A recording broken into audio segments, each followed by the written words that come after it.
Operation डेमिंगो एक खास mission है।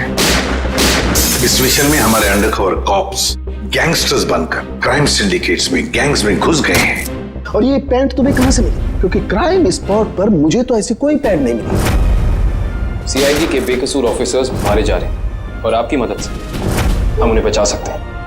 ये कैसे हो सकता है? दया का खून मेरी पैंट में। दया की जान खतरे में।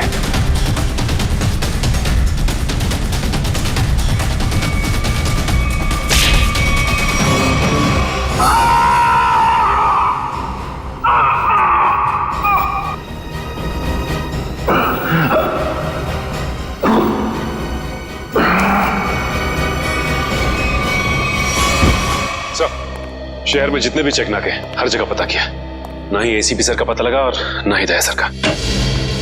एसीपी का तो पता नहीं लगा, लेकिन दया का पता लग गया। पता चल गया? कहाँ है वो? जी, उन्हें कुछ गुंडे उठाकर कहीं कैद करके रखे हुए हैं। उनकी हालत बहुत खराब है। ये डॉक्टर प्रमोद, गुंडे ने जबरदस्ती उठा करके ले गए थे। एक्चुअली दया की पीठ में गोली लगी थी जो गुंडों ने इनसे निकलवाई थी। दया सर को गोली लगी थी? अभी दया कैसा है? खतरे से बाहर है? कुछ कह नहीं सकते।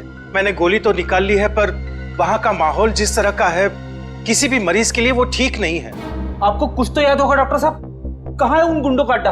उन्होंने मेरी आंखों पर पट्टी बांधी हुई थी तो मैं कुछ देख नहीं सका। वहां जाने के बाद तो पट्टी खोली होगी ना? वहां पे देखा होगा उनको? उनके चेहरे याद हैं आपको? जी, चेहरा देखा हुआ है। Very good. पंकज, इसके जाट को बुलाओ जल्दी से।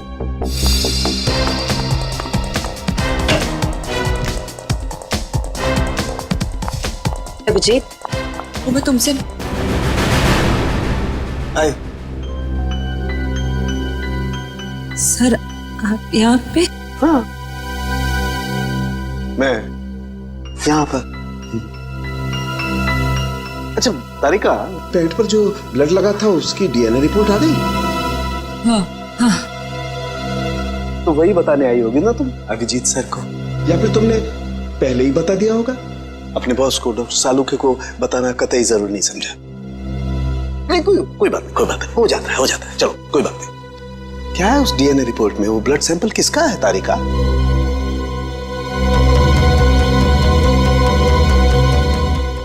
दया का। अच्छा, वो पेंट जिस पर ये ब्लड था, वो पेंट किसकी?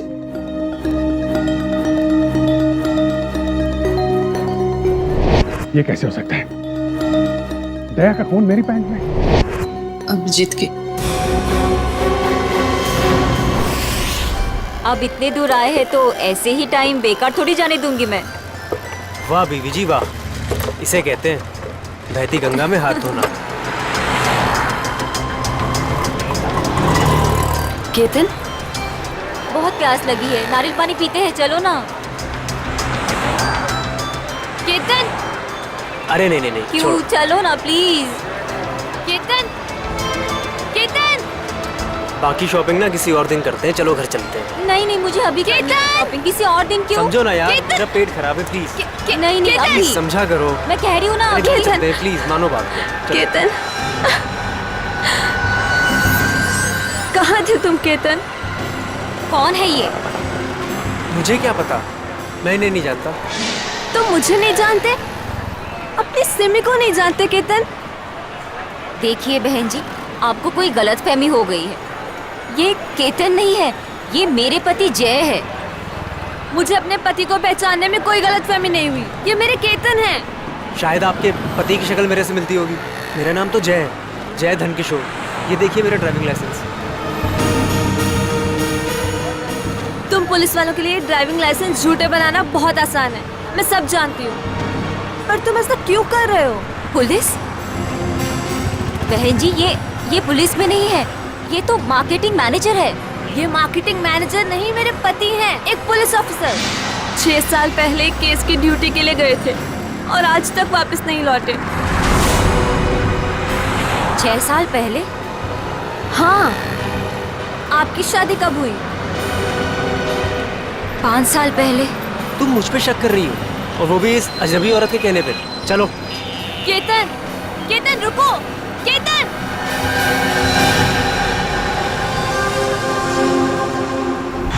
अभिजीत की पैंट पर दया का खून। 3 बार टेस्ट करवाया गया लेकिन नतीजा वही। और इसीलिए तुमने वो पैंट चुपचाप तारिका को दे दी, क्योंकि तुम्हें मालूम था कि उस पैंट पर दया का खून लगा हुआ है। अगर मुझे पता होता कि मेरी पैंट पे दया का खून है तो मैं उसे टेस्ट करने के लिए देता ही क्यों?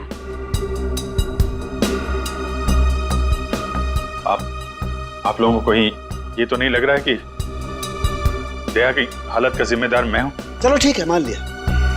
अगर तुम जिम्मेदार नहीं हो तो चोरी छुपे वो पैंट तारिका को देने का क्या मतलब? वो पैंट तुम डायरेक्ट मुझे भी दे सकते थे। दे सकता था सर, लेकिन आपकी आंखों पे मेरी खिलाफत का चश्मा चढ़ा रहता है। मुझे नीचा दिखाने का कोई मौका नहीं छोड़ते हैं आप, इसलिए आपको वो पैंट नहीं दी थी मैंने। और इसीलिए सीनियर इंस्पेक्टर अभिजीत, आपने ये भी नहीं बताया कि जिस वक्त दया जख्मी हुआ आप खुद वहां पर मौजूद थे।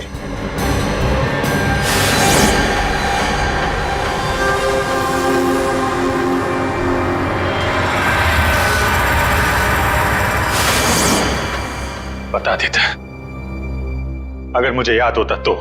मुझे अब भी याद नहीं है कि उस रात क्या हुआ था। ओह, ऐसी आपको याद ही नहीं है कि उस रात क्या हुआ था? सालुंके साहब, हम लोग अभिजीत सर और दया सर की दोस्ती की कस्में खाते हैं और आप उन पे इतने गंदे इल्जाम लगा रहे हैं। हाँ सर, अभिजीत सर अपनी जान दे देंगे लेकिन दया सर पे खरोच नहीं आने देंगे। ओह, चलो ठीक है, मान लेता हूं। मैं अपने शब्द वापस लेता हूं। सॉरी। मैं मान लेता हूं कि दया आज जिस हालत में है उसका जिम्मेदार अभिजीत नहीं है, लेकिन मैं ये बात मानने को कतई तैयार नहीं हूं कि जब दया घायल हुआ अभिजीत वहां था तो भी उसे कुछ याद नहीं।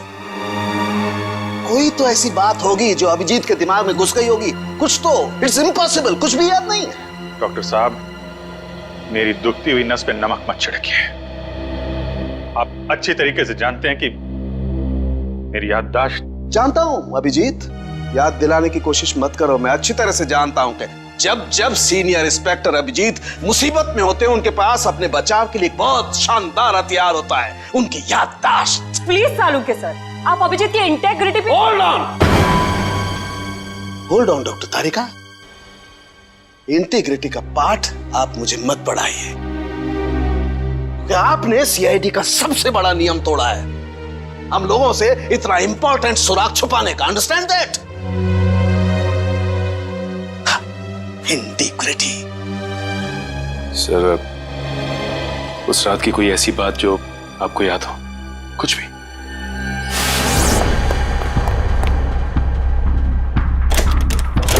मैं तेजा के पीछे भाग रहा था,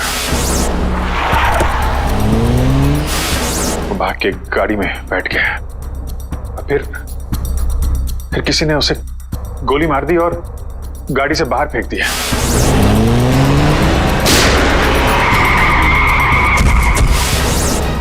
जब मैं भाग के तेजा की लाश के पास पहुंचा तो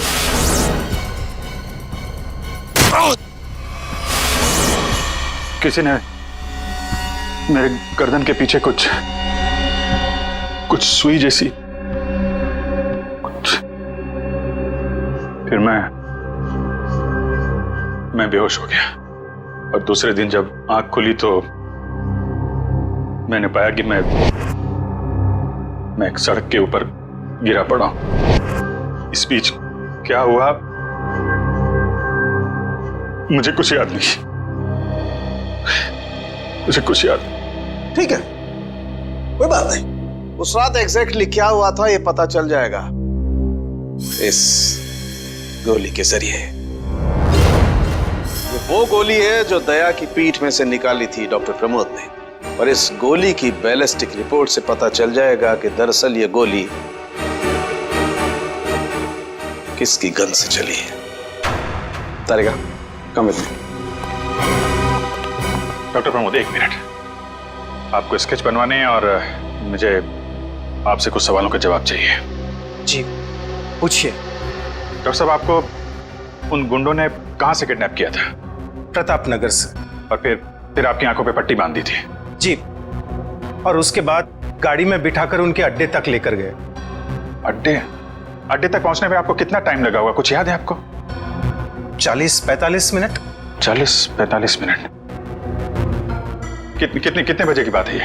रात के तकरीबन 10:30 बजे की। 10:30 बजे रात? उस वक्त तो प्रताप नगर में ज्यादा ट्रैफिक नहीं होता है, सड़कें खाली रहती है। श्रेया, शहर का मैप लेकर आओ और उन सभी जगहों की लिस्ट बनाओ जहां पे प्रताप नगर से 45 मिनट में पहुंचा जा सकता है।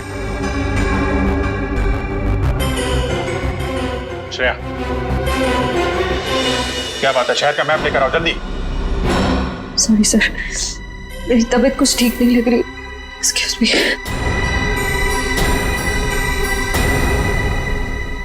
आई कांट बिलीव दिस माया। तुम्हें अपने पति की बात पे विश्वास नहीं है, लेकिन उस अनजान औरत की बात पे पूरा भरोसा है। एक औरत दूसरी औरत की आंखों में झांककर देख सकती है कि वो सच कह रही है झूठ, और उसकी आंखों में सच्चाई नहीं, उसके आंसू झूठे नहीं थे। माया, उसने 2-4 आंसू क्या बहा दी, वो सच्ची हो गई, और मुझे रोना नहीं आता तो मैं झूठा हूँ। सच बताओ, बताओ सच की कितने बीवी है तुम्हारी, और बताओ मुझे जे। अरे मुझसे एक तो समझ नहीं रही, मैं और रख के क्या करूंगा?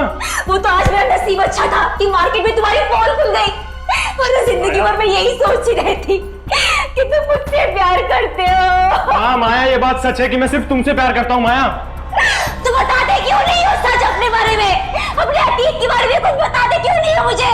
माया, सब कुछ तो तुम्हें पता है कि मेरा आगे पीछे कोई नहीं है, तो तुम्हारे अलावा है कौन मेरा?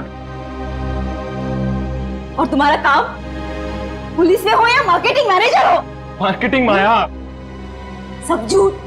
मुझे तुम्हारे ऑफिस जाना है, बस आई डोंट केयर, मुझे तुम्हारे ऑफिस जाना है। ठीक है, ऑफिस जाना है, मैं तुम्हें अगले हफ्ते अपने ऑफिस लेके चलूंगा। खुश? क्यों अगले हफ्ते क्यों?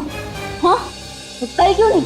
बल्कि मैं कहती हूँ कल नहीं, मुझे आज अभी इसी वक्त तुम्हारे ऑफिस जाना है। शक्की भी एक हाथ होती है यार।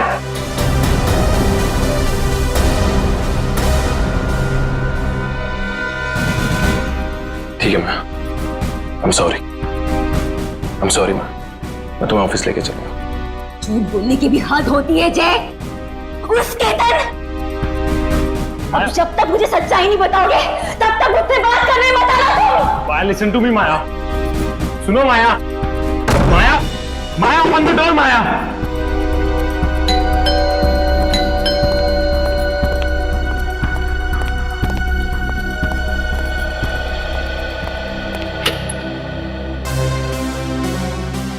आप?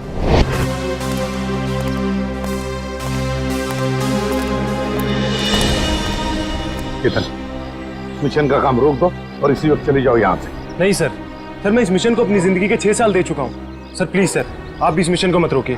सर मैं इसे पूरा करने के बहुत करीब हूँ। तुम समझते क्यों नहीं हो केतन? तुम्हारी जान को कितना बड़ा खतरा है पता है तुम्हें? और फिर मैं अपने और ऑफिसर्स की जिंदगी को कुर्बान नहीं कर सकता। 4 बजे मुझे गुलमोहर बस स्टॉप पे मिलो, एंड दैट्स एन ऑर्डर, समझे? Sir please sir please. Sir कुल मिला के 4 ऐसे इलाके हैं जो प्रताप नगर से 45 मिनट की दूरी पे है। ये है वीके रोड, जहाँ पे कॉल सेंटर्स और ऑफिसेज वगैरह हैं। ये तो वो जगह नहीं हो सकती। ये पश्चिम में श्याम नगर है सर, यहाँ पे ज्यादातर फ्लैट्स हैं। डॉक्टर साहब, आपको अच्छी तरीके से याद है जहाँ पे आपको ले गए थे वो जगह बंगलो या फ्लैट नहीं थी? जी, खंडर जैसी कोई जगह थी। अब बचता है साउथ और ईस्ट। ये साउथ में चित्रकूट नगर है और ईस्ट में विद्याधर नगर। चित्रकूट नगर में तो बहुत सारी दुकानें वगैरह हैं, और विद्याधर नगर यहाँ पे बहुत सारे स्टूडियोज हैं, फिल्म की शूटिंग होती रहती है। अरे श्रेया, अब कैसी तबीयत है तुम्हारी? मैं ठीक हूँ सर, थैंक यू। श्रेया, चाहो तो तुम घर चली जाओ और आराम कर लो, तब तक हम लोग ये सब पता लगाते हैं। नहीं सर, जब तक दया सर और एसीपी सर का पता नहीं चल जाता मुझे चैन नहीं मिलेगा। ओके ठीक है, मतलब दया या तो विद्याधर नगर में है या फिर चित्रकूट नगर में है। डॉक्टर साहब, आपको जहां ले गए थे आसपास से कुछ आवाजें आ रही थी, आपने कुछ सुना था वहां पे? हाँ, एक गाना था जो बार बार सुनाई दे रहा था। ये कहिए कि हर आधे घंटे के बाद वही गाना बज रहा था। इसका मतलब आसपास कहीं फिल्म की शूटिंग चल रही थी, मतलब Vidyadhar Nagar. Vidyadhar Nagar, correct. Film studios वहीं पे है। ये पता लगाओ कि विद्याधर नगर में वो कौन सा स्टूडियो है जहां पे इस गाने की शूटिंग हो रही थी।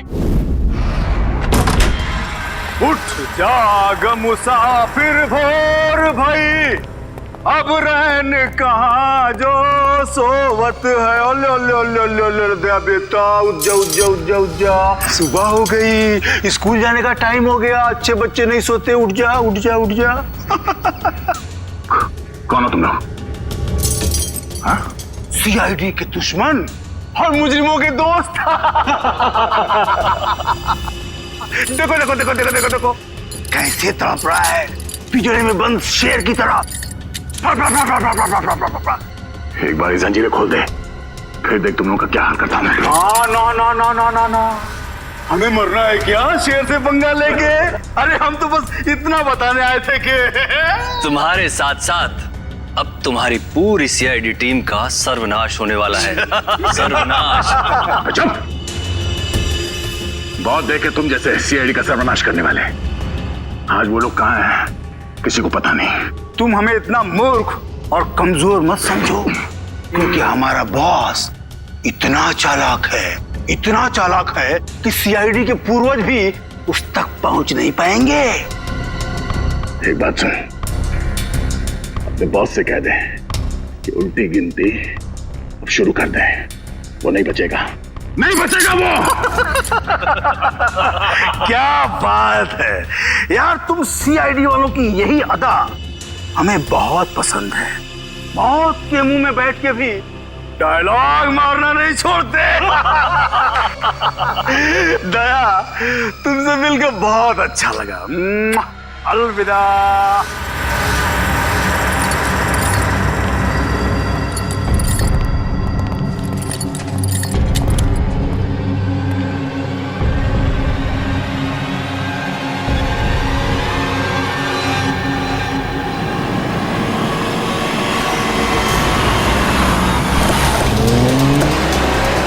चाय और प्यार व्यार गाने की शूटिंग इसी स्टूडियो में चल रही थी ना? सर, यही है वो विराज स्टूडियो।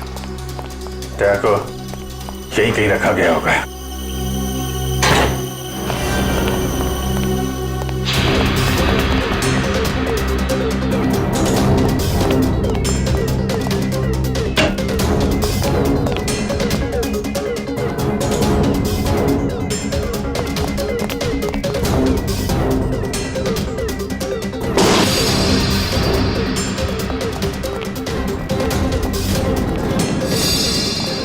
इतना सारा खून?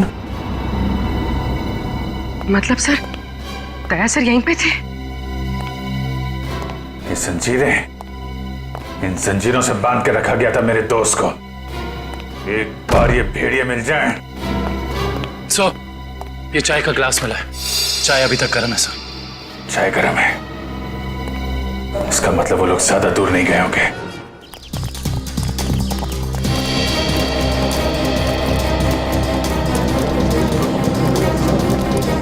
सर लगता है यहाँ पे कुछ हुआ है।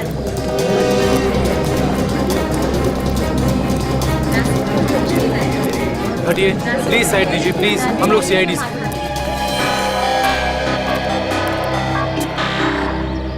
सो देखिए ना, किसी ने ऋतु का कत्ल कर दिया। कैसे हुआ ये सब? पता नहीं सर, हम सब लोग तो शूटिंग में लगे हुए थे, तभी अचानक गोली चलने की आवाज सुनाई दी और यहाँ आकर देखा तो ऋतु की लाश। कितनी देर पहले चली गोली? सर यही कोई आधे घंटे पहले सर। सर हमने लोकल पुलिस को इन्फॉर्म कर दिया सर। ठीक, आप लोग थोड़ा पीछे चले जाइए, पीछे जाइए थोड़ा।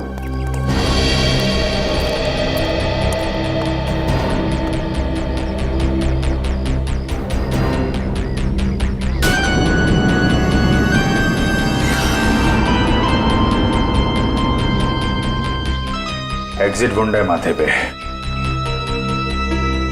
गोली लगी होगी तो 2-3 सेकंड में बेचारी मर गई होगी।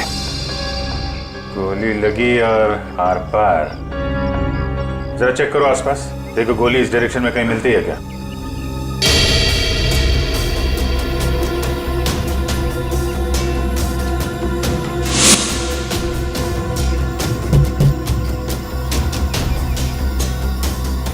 ये बेचारी यहाँ ऐसे बैठी थी, पीछे से किसी ने गोली मारी और ऐसे गिरी, और ये जख्म, ये क्या चक्कर है?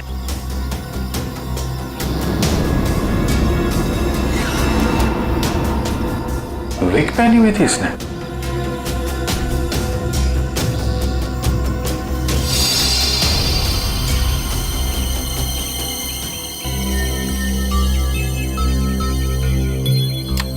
सर, हाँ पूरी। गोली मिल गई। राइफल की गोली लगती है, रख लो इसे। ये विग पहनती थी क्या? जी नहीं सर, वो एक्चुअली मेरी हेयर ड्रेसर थी और मेरे विग्स वगैरह सब कुछ वही संभालती थी। जो विग उसने पहना है ना, वो मेरे नेक्स्ट सीन में यूज होने वाला था। रितु ने आपकी विग पहनी हुई थी? जी सर। दुष्यंत समझे, जब रितु को गोली मारी गई तो खूनी ने उसका चेहरा नहीं देखा, गोली पीछे से मारी गई है। और जब रितु को गोली लगी तब उसने इनका विग पहन रखा था। मतलब गोली पे रितु का नहीं, आपका नाम लिखा था। क्या? जी हाँ, आपकी जान खतरे में है। ये देखो, 0.338 कैलिबर की गोली है ये, जिससे रितु को मारा गया है, जो सिर्फ स्नाइपर राइफल से चलाई जा सकती है। तो सालुंके साहब, ये इसके सिर पे 2 लाल निशान क्या हैं? ये लाल निशान एंट्री और एग्जिट वुंड है। रितु की खोपड़ी में गोली यहां से घुसी और यहां से बाहर निकली। ये एग्जिट वुंड एंट्री वुंड से आधा इंच करीब नीचे है, मतलब गोली ऊपर से नीचे की तरफ आई है। जी हाँ, गोली रितु की खोपड़ी में यहां से घुसी और यहां से बाहर निकलकर सीधे वैनिटी वैन के फुटबोर्ड पे जाके अटक गई।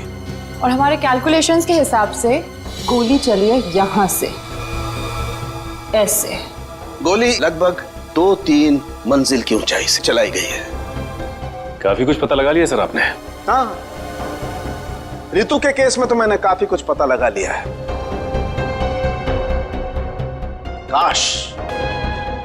काश मैं ये भी पता लगा पाता कि दया और हमारे बाकी अंडरकवर ऑफिसर्स के साथ क्या हुआ था। मगर अफसोस, जो व्यक्ति ये बात बता सकता है वो बताना ही नहीं चाहता है। क्या मतलब है आपका बताना नहीं चाहता? याद होगा तो बताऊंगा ना। आपको तो बस बहाना चाहिए मेरे पीछे पड़े रहने का। नहीं अभिजीत, सालू के कभी किसी पर बेवजह इल्जाम नहीं लगाया करता है। डॉक्टर साहब प्लीज। आप क्या प्लीज? प्लीज सर, सालुंके साहब प्लीज, क्या आप फिलहाल हम सिर्फ रितु के केस के बारे में बात कर सकते हैं? रितु के केस में मुझे जितना बताना था मैंने बता दिया है। बस अब मुझे इंतजार है किसी ऐसे सुराग का जिससे ये पता लगाया जा सके कि दया के साथ क्या हुआ था। That's it. देखा, इसीलिए मैंने तुमसे कहा था कि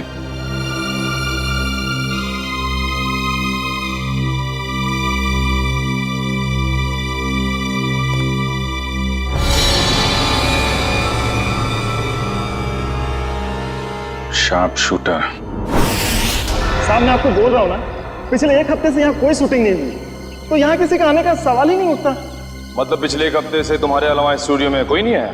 जी नहीं साहब। मतलब गोली तुमने चलाई? मैं गोली कैसे चला सकता हूँ? मुझे तो दिवाली के पटाखों से भी डर लगता है। तो फिर ठीक से सोच के बताओ, कोई ना कोई तो गया था दूसरे माले में। हाँ साहब, एक प्लम्बर आया था वो पाइप ठीक करने के लिए। दूसरे माले पे? जी हाँ। चलो जरा ऊपर चलिए।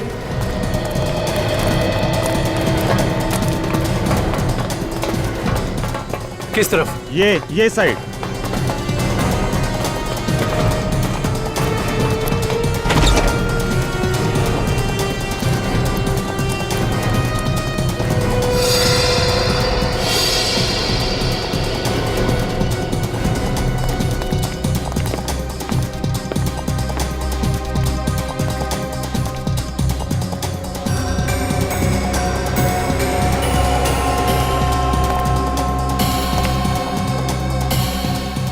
यहां से रितु वहां पे थी और शार्प शूटर ने गोली शायद यहां से चलाई होगी।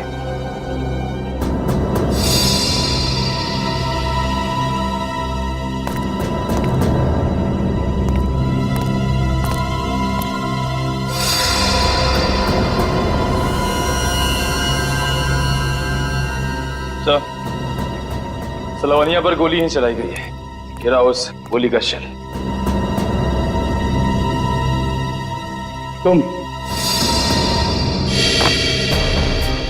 साहब इसमें मेरा कोई दोस्त नहीं है साहब प्लीज मेरी शिकायत मत करना साहब, नहीं तो मेरी नौकरी चली जाएगी साहब, प्लीज। फिक्र मत करो। अच्छा ये बताओ कि उस प्लम्बर का चेहरा देखा था तुमने? स्केच बनवा सकते हो? साहब वो क्या है ना कि मुझे बिना चश्मा के ठीक से दिखाई नहीं देता, और वो जिस वक्त आया उस समय मेरा चश्मा कहीं खो गया था और मैं इसी चश्मे को ही ढूंढ रहा था। इस लावण्य का कोई ना कोई दुश्मन तो जरूर है, वरना कोई उसे मारने की कोशिश क्यों करता? इस लावण्य की कुंडली निकाली है सर। इसकी किसी से कोई भी दुश्मनी नहीं थी। हाँ सर, उसकी फिल्में फ्लॉप हो रही थी, तो ऐसा भी नहीं था कि किसी दूसरी हीरोइन ने ईर्ष्या से या जलन से उसे मरवाने की कोशिश की हो। लावण्य ज्यादा अमीर भी नहीं थी, तो पैसों के लिए भी हमला होगा ऐसा लगता नहीं है। सर हो सकता है वाकई में ये गोली ऋतु के लिए चली हो, लावण्य के लिए नहीं। ऋतु के बारे में तुम लोगों ने इन्फॉर्मेशन निकाली है ना? हाँ सर, ऋतु की भी किसी से कोई दुश्मनी नहीं थी। कोई ना कोई तो ऐसी बात है जो हमारी निगाह से छुपी हुई है। लावण्य के बारे में जितने भी आर्टिकल्स वगैरह है ना, इनमें कोई ना कोई ऐसी बात हमें मिलेगी जो उस जानलेवा हमले से जुड़ी हुई है। सर ये 3 दिन पुराना पेपर है। इसमें न्यूज़ है कि लावण्य का सामान चोरी हुआ था ब्लू ईव रिजॉर्ट से। लावण्य के सामान की चोरी ब्लू ईव रिसॉर्ट?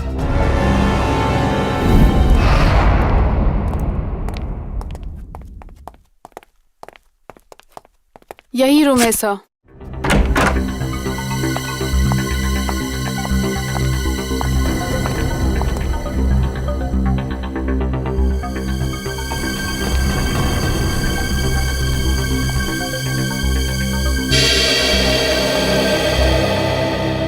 इसी कमरे से आपके सामान की चोरी हुई थी? जी हाँ सर, पर कुछ खास सामान नहीं था, यही कुछ 1,500-2 हज़ार रुपए और नकली ज्वेलरी।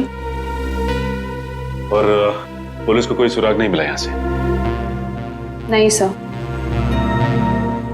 पर चोर अंदर आया कहाँ से होगा?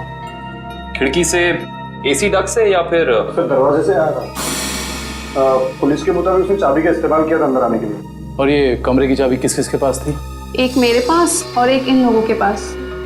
तो मतलब होटल के किसी अंदर वाले का भी काम हो सकता है ये? मैडम आप कैसी बातें कर रही है? 15 साल पुराना होटल है हमारा। हमने पूरी ईमानदारी और मेहनत से इसकी गुडविल बनाई है, और हमारे होटल का कोई आदमी ऐसा नहीं कर सकता। या तो ये काम किसी होटल वाले ने किया है, या फिर किसी बाहर वाले ने चाबी चुराकर उसकी डुप्लीकेट चाबी बनवा ली है। और इन दोनों ही सिचुएशंस में आपका होटल जिम्मेदार है, समझे आप? रहने भी दीजिए ना सर, कहाँ इन छोटे मोटे सामान के लिए आप इन लोगों को परेशान कर रहे हो?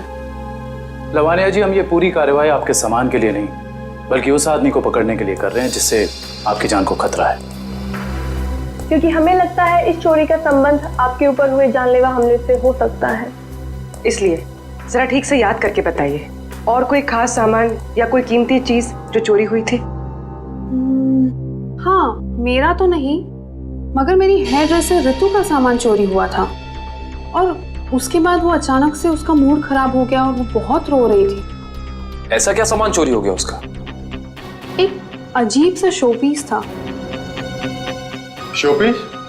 हाँ, मुझे भी हैरानी हो रही थी कि एक शोपीस के लिए वो इतने आंसू बहा रही है, और मैंने उसे कहा भी कि मैं एक नया शोपीस ला दूंगी उसके लिए, पर शायद वो शोपीस उसके लिए कीमती था। बहुत महंगा शोपीस था क्या? नहीं, चपोलिया बाजार में जो चाइनीज सामान की दुकान है ना, वहीं से लिया था। होगा कुछ 700-800 रुपए का। ट्रिपोलिया बाजार में चाइनीज सामान की दुकान?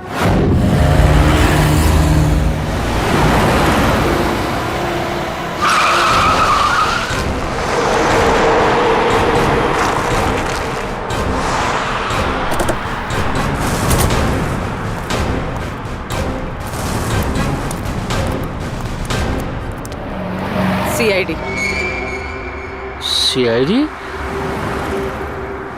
एक खून के सिलसिले में आपसे पूछताछ करनी है। खून? किसका खून हो गया है? ये ऋतु हैं, फिल्म इंडस्ट्री में हेयर ड्रेसर का काम करती हैं। कुछ याद आया? मैंने तो इसे नहीं देखा कभी। शनिवार को ये आपकी दुकान पे आई थी। इन्होंने एक मूर्ति खरीदी थी। इस जैसी मूर्ति थी। शनिवार को तो मैं छुट्टी पे था। हाँ, सुशांत दुकान संभाल रहा था। क्यों सुशांत, तुमने देखा था इन्हें? हो सकता है यो, शनिवार का दिन बहुत बिजी दिन होता है ना, बहुत से लोग आते हैं। कुछ याद नहीं आ रहा। अच्छा जरा वो मूर्ति दिखाना। वो वाली भी।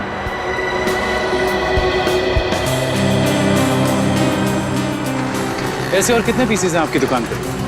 यही कोई 15-20 पीस होंगे। क्यों सुशांत? जी।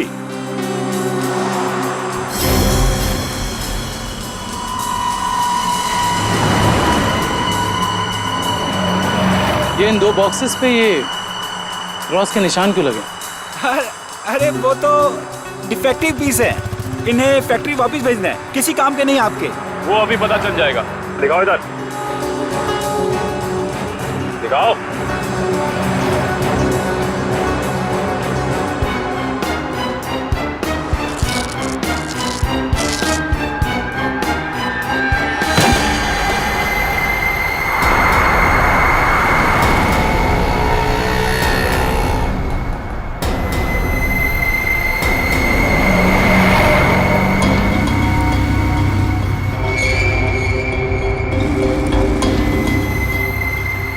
तो ये सब ड्रग्स का चक्कर है?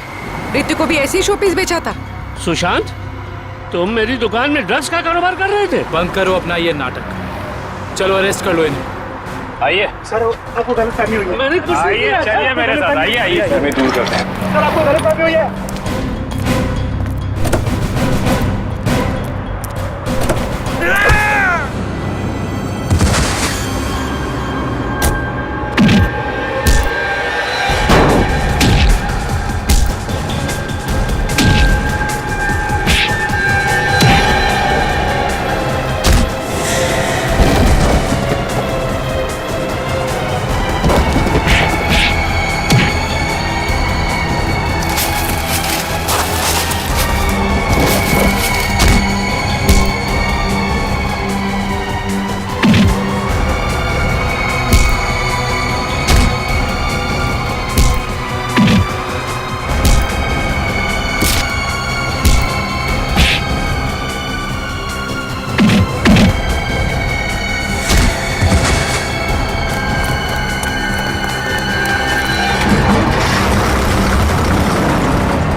सुशांत, किसने किया ये?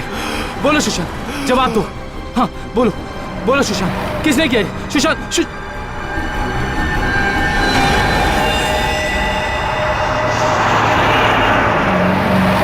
He is dead. सर इतना तो तय है, रितु की मौत का संबंध इस ड्रग्स की तस्करी से है। हाँ पूर्वी, मगर इस ड्रग्स के रैकेट के पीछे है कौन?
क्या हुआ सर, इतना अर्जेंट बुला लिया?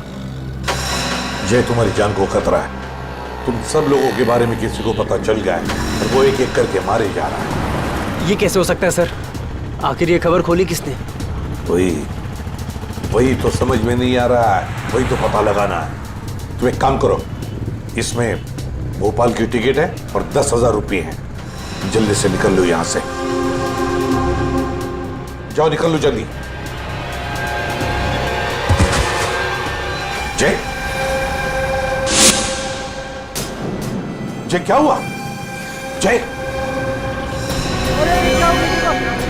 जय,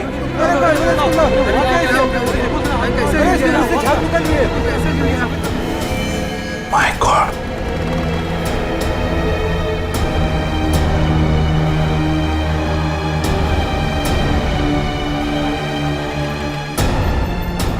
मेरा एक और अंडरकवर कॉप मर गया, एक और सीआईडी ऑफिसर मर गया और मैं उसे बचा नहीं पाया।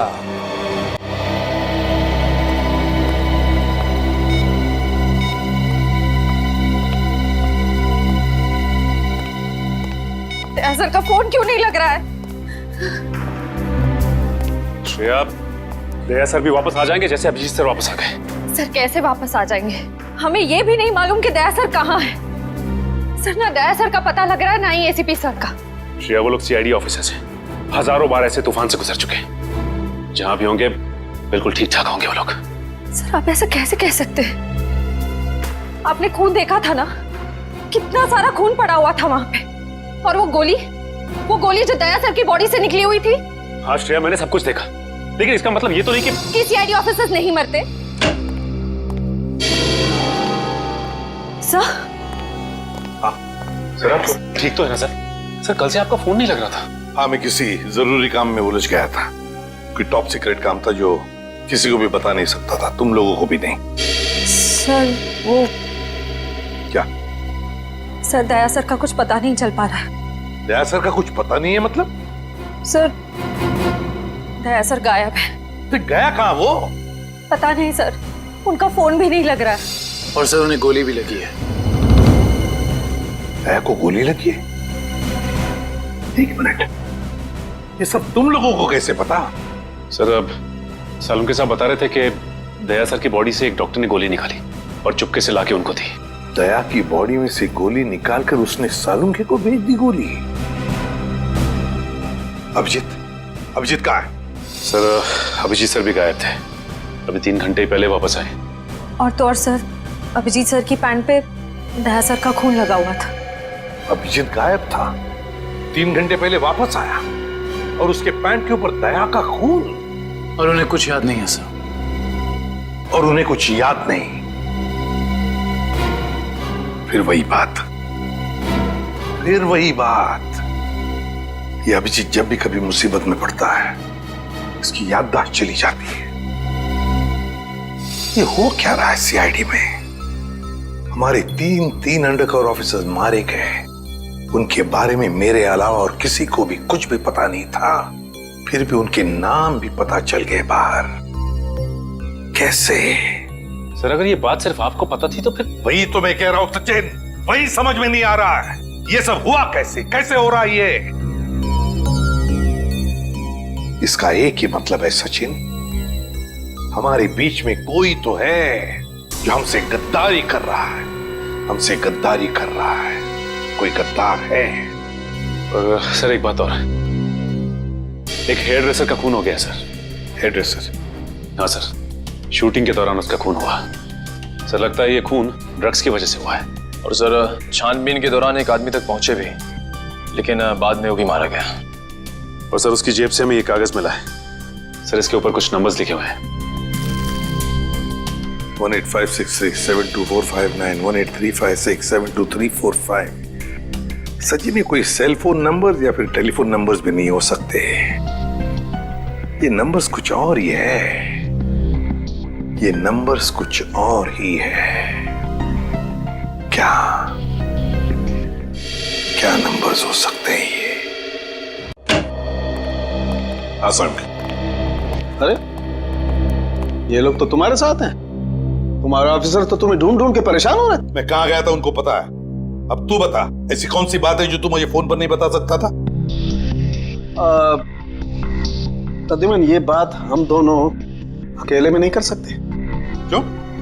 ऐसी क्या बात है जो तू इन सबके सामने नहीं बता सकता? कर सकते हैं, लेकिन डरता हूं कि जिस आदमी को ये लोग अपना हीरो समझते हैं, जिसके जैसा बनने की कोशिश करते हैं, सपने देखते हैं, कहीं वो खुद आज इन लोगों की नजरों में गिर न जाए। घुमा फिरा के बात करना बंद कर साळुंखे और साफ साफ बता, और सबके सामने बता। ठीक है, साफ साफ बोलता हूं और इन सब के सामने बोलता हूं, लेकिन जो मैं बताऊंगा उसे सुन करके ये मत सोचना कि मैं किसी से बदला ले रहा हूं या किसी के साथ दुश्मनी निकाल रहा हूं। क्राइम स्पॉट की बैलिस्टिक रिपोर्ट आ गई है। क्या लिखा है रिपोर्ट में? पहली गोली चली कल्लू पर, अभिजीत की गन से। हमारे अंडरकवर कॉप पर? जी हाँ, और इतना ही नहीं, दूसरी गोली लगी भीखू को, दया की गन से। नहीं, ऐसा नहीं हो सकता। अभिजीत और दया सर भीकू और कल्लू को इस तरह से कुर्सी पे बांध के गोली नहीं चला सकते सर। रेडे, बैलिस्टिक रिपोर्ट कभी झूठ नहीं बोलती है। और सबसे इंपॉर्टेंट रिपोर्ट, वो रिपोर्ट जिसकी वजह से मैं इन लोगों को बाहर जाने के लिए कह रहा था। अभिजीत का फोन है। अभिजीत, कहां हो तुम? अभी इसी वक्त फोरेंसिक लैब में चले आओ। Forensic lab? क्यों सर, क्या हुआ? अभिजीत, तुमने गोली चलाई कल्लू पर। कालू को गोली मैंने? सर, मैं एक बेसहारा पे गोली क्यों चलाऊंगा? अभिजीत, तुम अभी इसी वक्त फोरेंसिक लैब चले आओ, and that's an order. Sir, ये बात सुन के जितना धक्का आपको लगा है उतना मुझे भी लगा है।